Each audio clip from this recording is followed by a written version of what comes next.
Parable of the Quarterback, written and read by Brother Jerry Valenti. It's been a busy day for Jesus. Earlier in the day, he was addressing some of his followers and referred to them as his family, his brother, sister, or mother.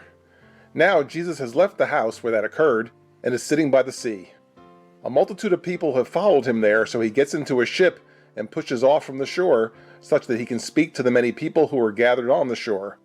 He decides to share several parables with them at this time. For those who may be unfamiliar with the concept, parables are stories used by Jesus to communicate various spiritual truths such that only someone who is looking for the spiritual meaning will understand what he's saying. The people and objects in the story typically represent other things, so the key to understanding the parable is to identify what each element of the story represents and what their interactions indicate. The first parable that Jesus shares on this particular day is the parable of the sower, in which a man throws seeds onto farmland with the intention of having them take root and eventually produce fruit. 4 different results are mentioned in the parable. Some seeds land beside the actual farmland and the birds come and eat them up. Some seeds land among rocks and shallow dirt. Plants quickly spring up, but they don't have time to establish roots before the sun burns them and they die. Some seeds land among thorns, which prevent the plants from growing and producing any fruit, and some seeds land in good ground and grow into plants that produce lots of fruit, some 30, some 60, some 100-fold. See Matthew 13, Mark 4, and Luke 8. Why did Jesus use a sower and seeds for this parable? Because it was something familiar to the people who were listening.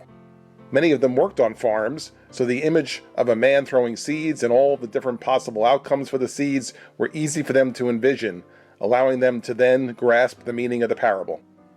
If Jesus was relating the parable to us today, perhaps he would use different elements in the story, things that we who are not farmers could more easily understand. For example, if his audience included football fans, perhaps the story he would relate would be the parable of the quarterback. In this version of the parable, a man would throw footballs on a football field with the intention of having them land in a teammate's hands and produce points. 4 different results could occur. Some passes are intercepted by the opposing team. Some passes appear to be caught, but then are dropped or fumbled. Some passes are caught, but the receiver immediately runs into lots of tacklers and is unable to gain any yardage. And some passes are caught and produce lots of yardage, some 30, some 60, some 100 yards. Okay, so what does the parable mean? Well, in this particular case, Jesus gives the meaning himself, a few verses later in each of the chapters mentioned earlier, in order to illustrate how to interpret parables. Here is the meaning as explained by Jesus. The seeds, or the footballs in my made-up parable, represent the gospel. The ground, or the football team, represents those who need to receive salvation through Christ by accepting the gospel. Who is the sower, or quarterback? We are, when we try to share the gospel with others. Each time we try to share the gospel, the person we share it with will likely fall into one of the categories represented by the 4 outcomes in the parable. Some will reject it outright. Jesus describes this type of person as someone who hears the gospel and doesn't understand it enough to accept it, and then cometh the wicked one and catcheth away that which was sown in his heart. Matthew 13:19. Some will seem to accept it, but will fall away quickly. This type of person is often one who is willing to try lots of new things in life. The church is something he's willing to try, even getting baptized, but he's not really rooted in the gospel. So, when tribulation or persecution ariseth because of the word, by and by he is offended and falls away. Matthew 13:20. Some will become members of the church, but then allow the things of life to overshadow their service to God. Such a person may fall away from the church, or may hang on as an inactive member. Jesus describes this type of person as someone who accepts the gospel, but the care of this world and the deceitfulness of riches choke the word, and he becometh unfruitful.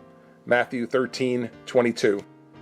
And some will become solid members of the church, producing much spiritual fruit, some 100-fold, some 60, some 30. Matthew 13:23. Hopefully we all fall into the last category above.